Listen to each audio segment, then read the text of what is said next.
Donc après avoir vu les gemmes, eh bien, je vous invite à voir d'autres pierres précieuses, et celle-là avec une portée historique, toujours l'histoire ici, puisque je vous présente dans ces trois vitrines les topazes, les émeraudes, les améthystes, qui font partie des joyaux de la couronne de France.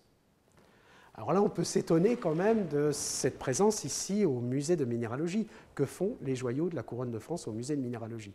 D'abord, la plupart sont à la galerie d'Apollon, au musée du Louvre, et puis il y en a d'autres au muséum, et pourquoi ici?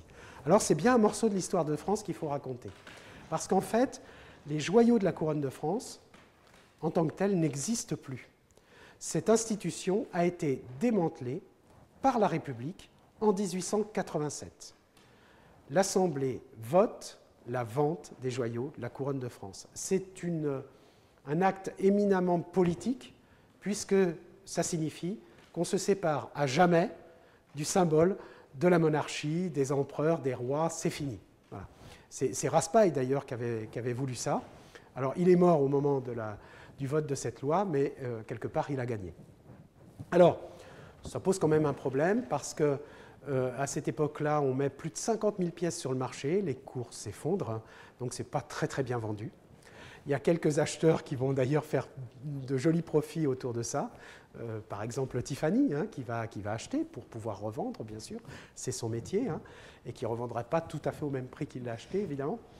Donc, ce n'est pas une très très bonne affaire pour la France. Et puis, ce n'est pas une bonne affaire non plus en termes de patrimoine, parce que les joyaux de la couronne de France, c'est la France. C'est son histoire, ce n'est pas les rois. Les rois, d'ailleurs, n'en avaient que l'usufruit, puisque cette institution a été créée sous François Ier.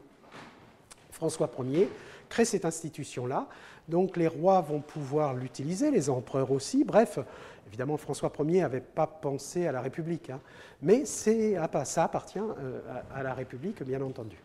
Donc, quand il s'agit de patrimoine et d'histoire de France, on a envie de le présenter, de le partager au public.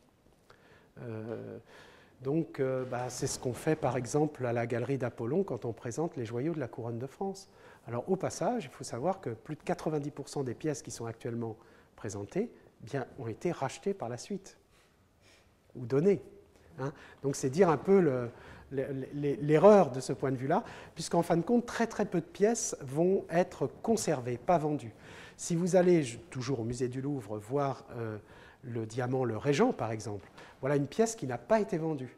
On a considéré qu'il fallait garder quelques pierres pour le patrimoine, mais très peu en fin de compte.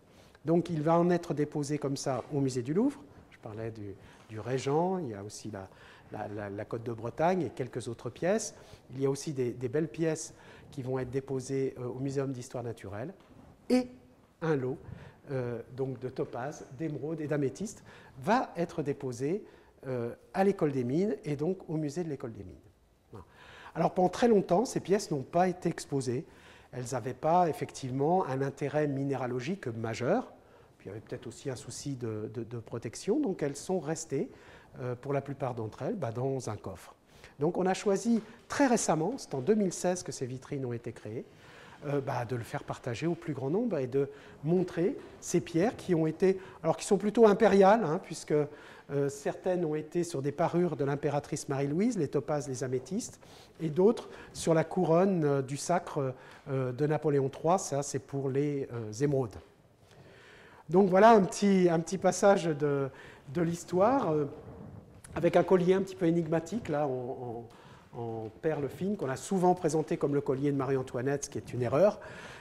C'est un collier qui en fait a été intégré aux joyaux de la couronne de France sous l'époque napoléonienne. Alors peut-être Marie-Antoinette l'a-t-elle vu, parce que c'est sans doute un objet 18e, mais elle ne l'a certainement pas porté, ou ça ne lui a certainement pas appartenu, puisqu'on a l'inventaire très précis au moment de la Révolution de ces pièces, et le collier n'y figure pas. Voilà, donc on présente ça, mais toujours avec, bien entendu, une relation, et dans la vitrine on le voit, avec le minéral d'origine. Nous ici, on fait bien le lien entre la matière première naturelle et puis ensuite l'objet manufacturé. C'est la raison d'être de cette collection, c'est notre légitimité, c'est notre génétique. On fait l'inventaire ici des richesses minérales de la planète pour pouvoir les exploiter et les transformer. Donc on va parler de cette histoire humaine de l'exploitation, avec toutes les connotations du terme, et de la transformation. Voilà. Donc voilà pour les joyaux de la couronne de France. Vous avez à l'intérieur de ces vitrines des illustrations ici qui montrent des présentations, puisqu'ils ont été présentés avant la vente, et puis aussi une lithographie qui présente le moment de partage et de séparation en lots pour la vente et pour la mise en dépôt dans les musées, dans les caves du ministère de l'Industrie à l'époque. Voilà. Donc il est temps peut-être d'aller voir d'autres merveilles dans le musée. Je vous invite à me suivre.